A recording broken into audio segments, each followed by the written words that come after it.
ఆదికాండము 15వ అధ్యాయము. ఇవి జరిగిన తరువాత యెహోవా వాక్యము అబ్రామునకు దర్శనమందు వచ్చి, అబ్రామా, భయపడకుము, నేను నీకు కేడెము, నీ బహుమానము అత్యధికమగునని చెప్పెను.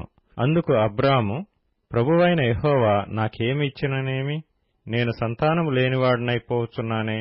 దమస్కు ఎలియేజరే నా ఇంటి ఆస్తికర్తయగును గదా.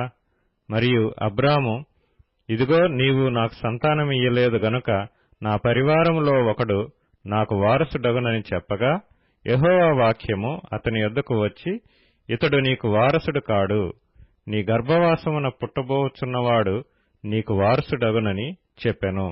మరియు ఆయన వెలుపలికి అతని తీసుకొని వచ్చి, నీవు ఆకాశము వైపు తేరిచూచి నక్షత్రములను లెక్కించుటకు నీ చేతనైతే లెక్కించుమని చెప్పి, నీ సంతానము అలాగవునని చెప్పెను. అతడు యెహోవాను నమ్మెను. ఆయన అది అతనికి నీతిగా ఎంచెను. మరియు ఆయన, నీవు ఈ దేశమును స్వతంత్రించుకున్నట్లు దాన్ని నీకిచ్చుటకు కల్దీల ఊరను పట్టణములో నుండి నిన్ను యువతలకు తీసుకొని వచ్చిన యెహోవాను నేనే అని చెప్పినప్పుడు, అతడు, ప్రభువైన యెహోవా, నేను దీన్ని స్వతంత్రించుకొనేదనని నాకెట్లు తెలియననగా, ఆయన 3 ఏండ్ల పెయ్యను, 3 ఏండ్ల మేకను, 3 ఏండ్ల పొట్టేలును, ఒక తెల్ల గువ్వను, ఒక పావురపు పిల్లను నా యొద్దకు తెమ్మని అతనితో చెప్పెను. అతడు అవన్నీ తీసుకొని వాటిని నడుమకు ఖండించి దేని ఖండమును దాని ఖండమునకు ఎదురుగా నుంచెను. పక్షులను అతడు ఖండింపలేదు. గద్దలు ఆ కళేబరముల మీద వాలినప్పుడు అబ్రాము వాటిని తోలివేసెను. ప్రొద్దుగ్రుంకబోయినప్పుడు అబ్రామునకు గాఢ నిద్ర పట్టెను.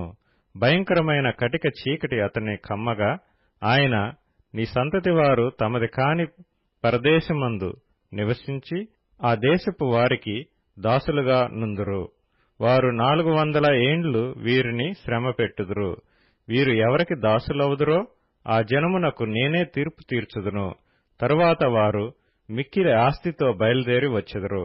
నీవు క్షేమముగా నీ పితరుల యొద్దకు పోయెదవు. మంచి వృద్ధాప్యమందు పాతిపెట్టబడుదువు.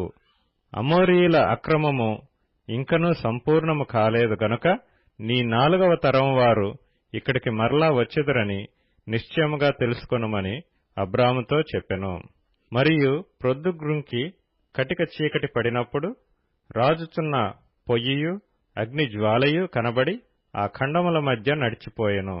ఆ దినమందే యెహోవా ఐగుప్తు నది మొదలుకొని గొప్ప నది అయిన యూఫ్రటీసు నది వరకు ఆ దేశమును, అనగా కేనీయులను, కనిజ్జీయులను, కద్మోనీయులను, హిత్తీయులను, పెరిజ్జీయులను, రెఫాయీయులను, అమోరీయులను, కనానీయులను, గిర్గాషీయులను, యెబూసీయులను నీ సంతానమునకిచ్చియున్నానని అబ్రాముతో నిబంధన చేసెను.